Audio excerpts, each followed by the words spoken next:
The observation deck of the Covenant's Edge hummed with the nervous energy of a dozen species, all watching the same nightmare unfold on the screens below. Lyra stood at the forward viewport, her human frame dwarfed by the towering Crethans and crystalline Voidborn around her, yet somehow she commanded the space. Her reflection in the reinforced glass showed tired eyes that had seen too many worlds burn.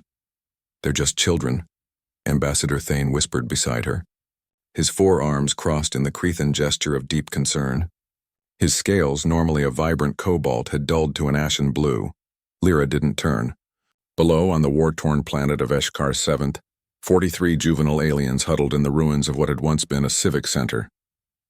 The Cubs, that's what the rescue team called them, though they represented 7 different species, had been left behind when the evacuation ships fled the Scourge invasion.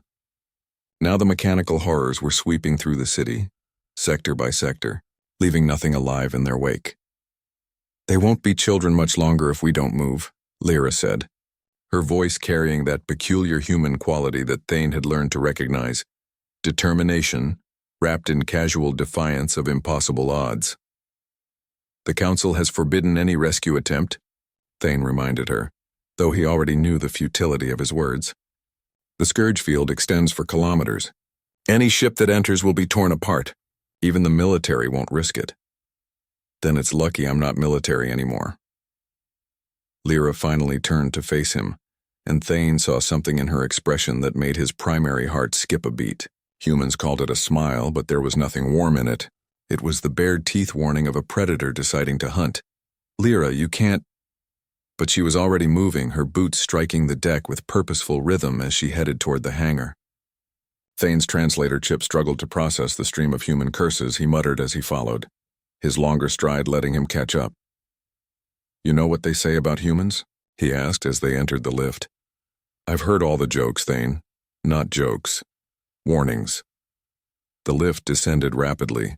"They say humans are the galaxy's insurance policy, that when everything else fails, when all reasonable options are exhausted, you send a human, because humans have this defect in their survival instinct. It's called courage."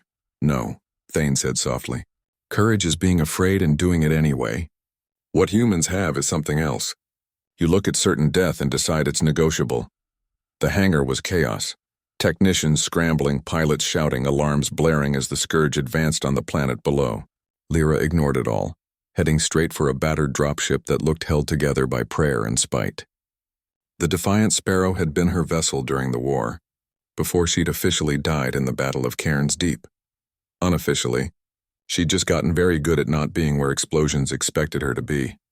"You're insane," Thane said, but he was already climbing aboard. "Probably." Lyra's hands flew over the controls, muscle memory guiding her through the startup sequence. "But I learned something during the war." "Want to know what?" The engines roared to life and Lyra punched the launch sequence without waiting for clearance. The Sparrow shot out of the hangar like its namesake, fleeing a predator, diving toward the planet's surface as proximity alarms screamed warnings. "What did you learn?" Thane asked, gripping his crash webbing as the ship shook violently. "That the universe has rules. Physics, mathematics, probability."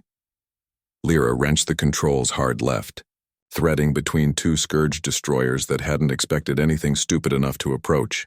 But those rules were written by the universe, not by me. The electromagnetic field that had turned back 3 battle fleets reached out for them like grasping fingers. Lyra cut the main engines, let the ship tumble, used thrusters in a pattern that looked random but wasn't.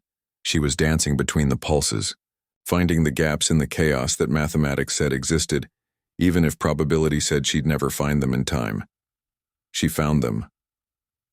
The Sparrow screamed into Eshkar 7's atmosphere, trailing fire, and Lyra laughed.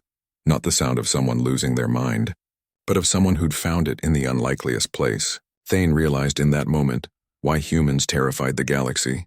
It wasn't their strength or their weapons. It was that they looked at the word impossible and heard it as a challenge.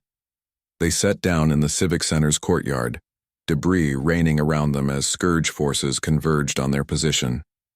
Lyra was out of the ship before the engines fully cycled down, and Thane followed to witness something he'd never forget. 43 cubs, orphans of 7 species, some barely able to walk, all stared up at the human who'd just fallen from the sky for them. They were terrified, traumatized, some injured. Behind them, through the ruined walls, the shadows of Scourge units grew larger.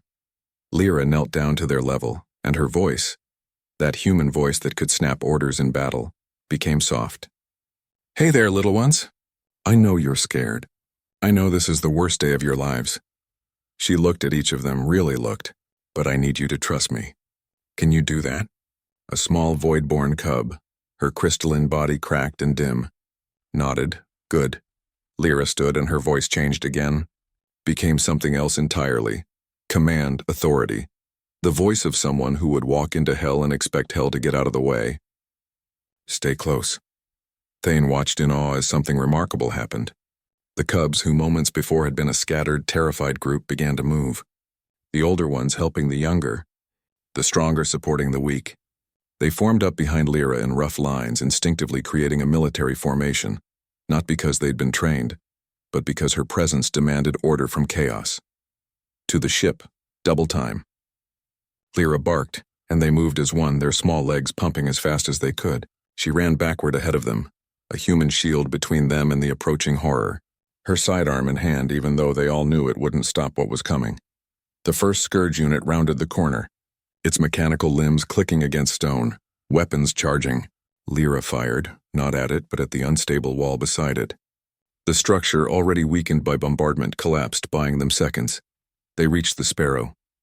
Thane was already in the pilot's seat, engines hot, every system screaming that they were over capacity. 43 cubs packed into a ship meant for 8.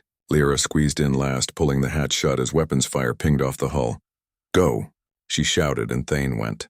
The Sparrow lifting off with all the grace of a drunken asteroid, but all the determination of a species that refused to accept loss. They climbed, the electromagnetic field reaching for them again. But this time Thane understood. He'd watched Lyra find the pattern once. Now he saw it too, how she'd mapped chaos and found meaning. He followed her path back up, each maneuver identical to their descent. They broke atmosphere to cheers from the fleet, and Lyra slumped in her seat, adrenaline finally fading. Around her, 43 cubs of 7 species pressed close, some crying, some sleeping, all alive. "Why?" Thane asked quietly. "Why risk everything for them?" Lyra looked at him with those tired human eyes. "Because someone has to. Because if we start calculating which lives are worth saving and which aren't, we've already lost what makes us worth saving." She gestured to the cubs. "They'll remember this day. Not just that they were saved, but that someone came back. That's what humans do, Thane. We come back." As the Sparrow docked with the Covenant's edge, Thane understood what the rest of the galaxy was slowly learning. Humanity wasn't the strongest species, or the smartest, or the fastest. But they were the ones who looked at abandoned children on a death world and said, "Not today." And sometimes in a galaxy of calculated risks and acceptable losses, that made all the difference.